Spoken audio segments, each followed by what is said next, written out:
Vitamin D বা কোলিক্যালসিফেরল এর প্রধান উৎস কিন্তু সানলাইট এক্সপোজার।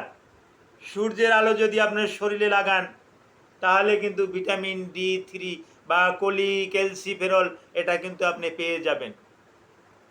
কিন্তু আপনি সুযোগ থাকা সত্ত্বেও এই সানলাইট আপনি গায়ে লাগাচ্ছেন না, আপনি এসি রুম থেকে বাইর হচ্ছেন না, আপনার ভিটামিন ডি এর ঘাটতি হচ্ছে, আপনি কিন্তু বড় ধরনের রোগে আক্রান্ত হয়ে যাবেন। যত বড় ধরনের রোগ আছে সব ধরনের রোগে কিন্তু আপনি আক্রান্ত হয়ে যাবেন। তার ভিতরে আর্থারাইটিস অন্যতম।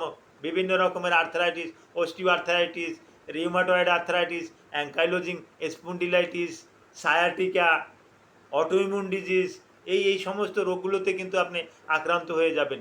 তো সানলাইট আপনাকে কিন্তু এক্সপোজ করতেই হবে। এই ব্যাপারে কিছু গুরুত্বপূর্ণ তথ্য দিব। আসসালামু আলাইকুম রহমতুল্লাহি ওবারাকাতুহু। আমি ডাক্তার মীর শহীদুল ইসলাম। আমার চেম্বার শুভেচ্ছা 255, ঐতিহ্যবাহী শেখঘাট, সিলেট।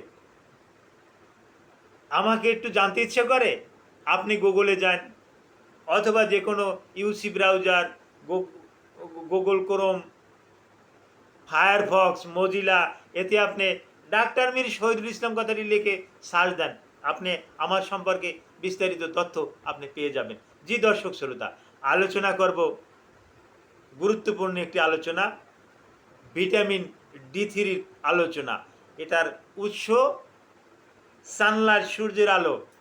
কোন সময়ের সূর্যের আলো? সকালের সূর্যের আলো? একটা সময় বলা হতো যে না, ওই সময় সূর্যের আলো না। এই সূর্যের আলোটা 11টা থেকে 3টা পর্যন্ত। যেমন এখন 4টে বেজে গেছে, এখন সূর্যের আলোতে কিন্তু ভিটামিন D3 পাবেন না। আবার অনেকে কিন্তু করে, ওই সূর্যের আলো গায়ে লাগিয়ে তারপর আসে কিন্তু সে গোসল করতে যায়, তখনও কিন্তু এটা কোনো কাজ করে না।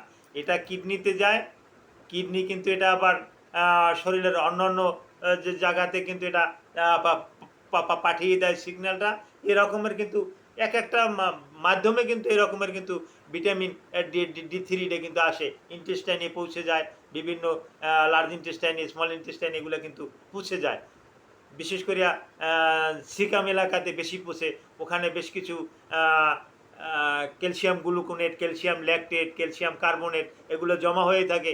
এগুলো কিন্তু কোলিক্যালসিফেরল, হ্যাঁ, এর অভাবে কিন্তু এটা কিন্তু অ্যাবজর্ব হয় না, তো ওখানেই সর্বপ্রথম এটা কিন্তু যায়।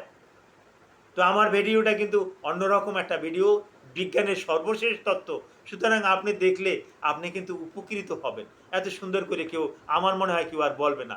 তো হ্যাঁ, এই সানলাইট কত সময় আপনি এক্সপোজার করবেন, এক্সপোজ করবেন, কত সময় আপনার শরীরে লাগাবেন? হ্যাঁ, শরীরে আপনার লাগাবেন, শরীরের 10% জায়গাতে লাগালেই যথেষ্ট। যেমন এই 2 হাতের যদি আপনি লাগান তাতেও কিন্তু আপনার হবে।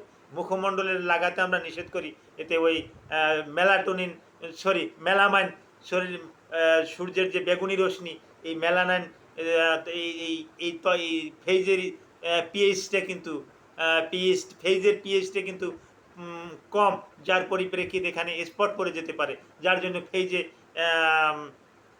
বিশেষ করে 11টা থেকে 4টে পর্যন্ত এই রৌদ্রটা লাগাতে বলি না।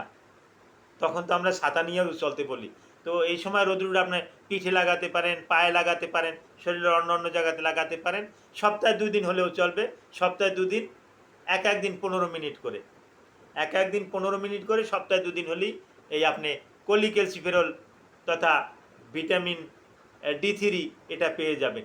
আর ভিটামিন D3 কোলিক্যালসিফেরল এটা এটা কিন্তু শরীরে গিয়ে ক্যালসিট্রিয়ল, ক্যালসিট্রিয়ল নামক আর একটা স্টেরয়েডে রূপান্তরিত হয়ে যায়। ওই স্টেরয়েডটাই কিন্তু শরীরের ব্যথা, শরীরের চাবানি কামড়ানি, হ্যাঁ, শরীরের বিভিন্ন জায়গাতে জয়েন্টে জয়েন্টে যে সমস্ত ব্যথা, যে আর্থারাইটিস, এগুলোর জন্য কিন্তু ভালো কাজ করে ক্যালসিট্রিয়ল। আর এই ক্যালসিট্রিয়লটাই কিন্তু ভিটামিন D3 বা কোলিক্যালসিফেরল এর নেক্সট রূপ। এটা শরীরে গিয়ে কিন্তু চেঞ্জ হয়ে যায়, চেঞ্জ হয়ে ক্যালসিট্রিয়ল নামে কিন্তু এটা হয়ে যায়। তো বুঝতে পারছেন, ভিটামিন D3 কোলিক্যালসিফেরলের রূপান্তরিত রূপ ক্যালসিট্রিয়ল। এটা তো আপনি আজকের আমার ভিডিওতে জানতে পারলেন। তো হ্যাঁ, এই ভিটামিন ডি3 এটা সূর্যের আলো ছাড়াও কিছু কিছু সামুদ্রিক মাছ, কিছু নদীর মাছ, আরও কিছু কিছু খাবারে পাওয়া যায়। তবে সেটা পরিমাণে ডিমে পাওয়া যায়, তবে সেটা পরিমাণে কিন্তু খুব কম। যার পরিপ্রেক্ষিতে যে সমস্ত জায়গায় সূর্যের আলো কম, বিশেষ করে ইউরোপ মহাদেশে, তারা কিন্তু আফসোস করে, আমরা যদি একটু বাংলাদেশের মতন সূর্যের আলো পাইতাম, আমরা যদি পাকিস্তানের মতন একটু সূর্যের আলো পাইতাম, আমরা যদি এই সৌদি আরব কুয়েতের মতন একটু এই পাইতাম, তাহলে আমরা সবার থেকে বেশি শক্তিশালী হতাম, আমাদেরকে কেউ দমাই রাখতে পারতো না।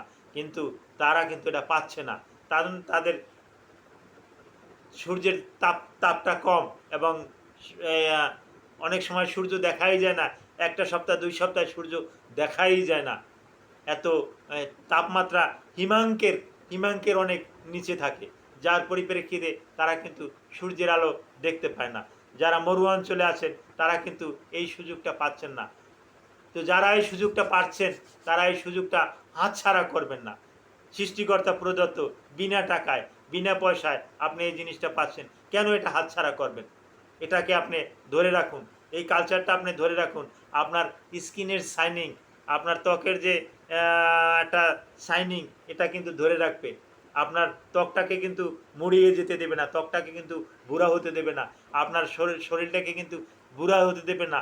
আপনার লাবণ্যটা কিন্তু ধরে রাখে এই ক্যালসিট্রিয়ল। কারণ ক্যালসিট্রিয়লটা কিন্তু আপনার সূর্যের আলো থেকে পাওয়া একটা আহ, একটা অল্টারনেটিভ, একটা বিকল্প, একটা কলি ক্যালসিফেরল থেকে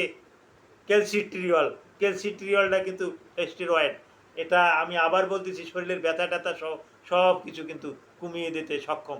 যার শরীরে ব্যথা, সেও যদি সূর্যের আলোতে কিছু সময় থাকে, শরীরের ব্যথা ট্যাথা আর থাকে না। এ ব্যাপারে আপনার আরও কিছু জানার ইচ্ছে থাকলে আপনি ভিডিওর কমেন্ট বক্সে কমেন্ট করুন, আমি জানিয়ে দেবো। Thank you all.